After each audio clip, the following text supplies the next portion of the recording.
Have you ever been just going about your day and then bam, out of nowhere, your brain serves up a memory that makes you physically wince? Today, we are diving deep into why our minds just love to replay our most cringeworthy moments. It's such a specific feeling, right? You could be in the shower or maybe trying to fall asleep, and suddenly you are mentally reliving that one awkward thing you said at a party like 10 years ago. It's so vivid, you can almost feel the room go quiet all over again. Why on earth does our brain do that to us? Oh, absolutely. It's like our brain has this secret blooper reel on standby, ready to play at any moment. And what's really fascinating is that this isn't just your mind being mean. There's a powerful and even protective reason behind why it holds on to these memories so tightly. Believe it or not, it's a core feature of how our brains are designed to keep us safe. Exactly. So let's get right into it. The first piece of this whole puzzle is understanding that embarrassment isn't just some uncomfortable feeling. It's actually an ancient and incredibly powerful social survival signal. That's the key right there. Unlike basic emotions like fear or anger, which can happen when you're completely alone, embarrassment is fundamentally social.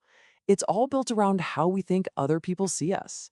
Our brains evolved in these small, tight-knit groups where belonging was everything. I mean, social acceptance literally meant survival. And this breaks it down perfectly. Let's walk through it. So, say you make a social mistake. You call someone by the wrong name or trip in front of a big crowd. Your brain immediately flags that event as a potential threat to your social standing. That intense, hot feeling of embarrassment, that's the alarm bell. It's your brain screaming, "Warning, pay attention! Our place in the group might be at risk." The ultimate goal here is to make sure you never ever do that again, to protect your future self from being rejected. Right. So the brain treats these moments like they're incredibly high stakes, which, of course, brings us to the next part of the mystery. Why are these memories specifically so vivid and sticky? Why do they feel like they're practically superglued into our minds? Well, it really comes down to a simple principle in neuroscience. Emotional events get VIP access in our memory banks. You can think of a strong emotion like a highlighter pen for your brain. When you experience something that triggers a powerful feeling, like that intense cringe of embarrassment, your brain essentially highlights that memory and says, "This is important, save this." And when you have that cringy moment, it's an all hands on deck situation in your brain. Your emotional centers, like the amygdala, they're firing on all cylinders. Your self-awareness networks are analyzing your social performance. Your attention is laser focused. All of that activity basically carves a deeper groove for that memory. And that's why you can remember an awkward comment from middle school perfectly, but have no idea what you ate for lunch 2 days ago. So the memory is locked in tight. But that still doesn't explain why it keeps replaying over and over. And the answer is just fascinating. The replay isn't passive.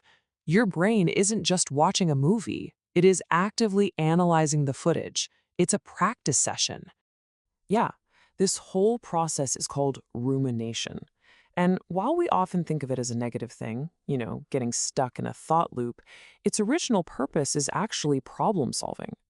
When your brain replays that embarrassing memory, it's like a detective returning to the scene of the crime, looking for clues. It's trying to deconstruct exactly what happened. Right, your brain is basically running a simulation. It's asking, okay, where did I mess up here? What was the social rule I missed?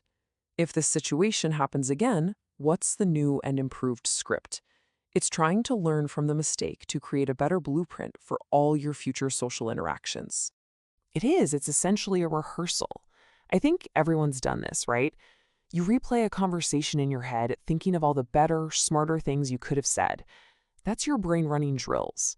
It's practicing a better outcome so if a similar scenario comes up, you'll be more prepared. It's a learning mechanism, even if it feels pretty terrible at the time. Okay, so we've established it's a social alarm and it's a learning tool. But that leads us to the final piece of the mystery. Why do these memories pop up at the most random times? You're not in a similar social situation at all. You're just driving your car or trying to sleep. What's up with that? This happens because of what the brain does when it's not focused on a specific task. In these quiet, idle moments, your brain enters something called the default mode network. It's kind of like a screensaver mode, where it just starts internally sorting through files, making connections, and scanning its archives. And what does it look for? Emotionally significant events.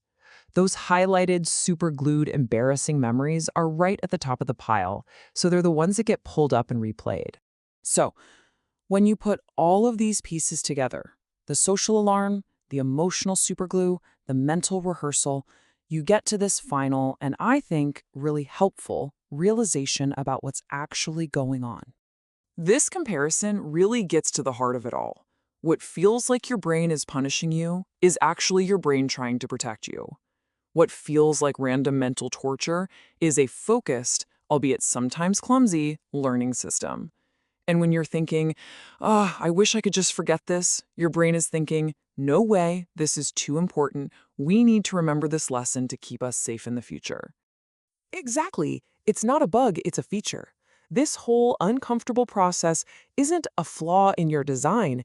It's a core function of your highly evolved social survival software, an operating system that's been fine-tuned over millennia to help you navigate the incredibly complex world of human connection. So the next time one of those memories pops up, maybe you can try to see it differently. It's not an attack from within. It's your brain, in its own weird way, trying to be your coach. It's flagging a moment and saying, hey, let's review the tape here. I think there's a lesson for us. And that's really the ultimate takeaway, isn't it? That intense cringe is a measure of how important your brain thinks that memory is. It's a signal that your brain believes this lesson is critical for your growth. So while it may never feel good, you can at least appreciate that it comes from a place of protection. It's just your brain trying to help you be a better, more connected version of yourself.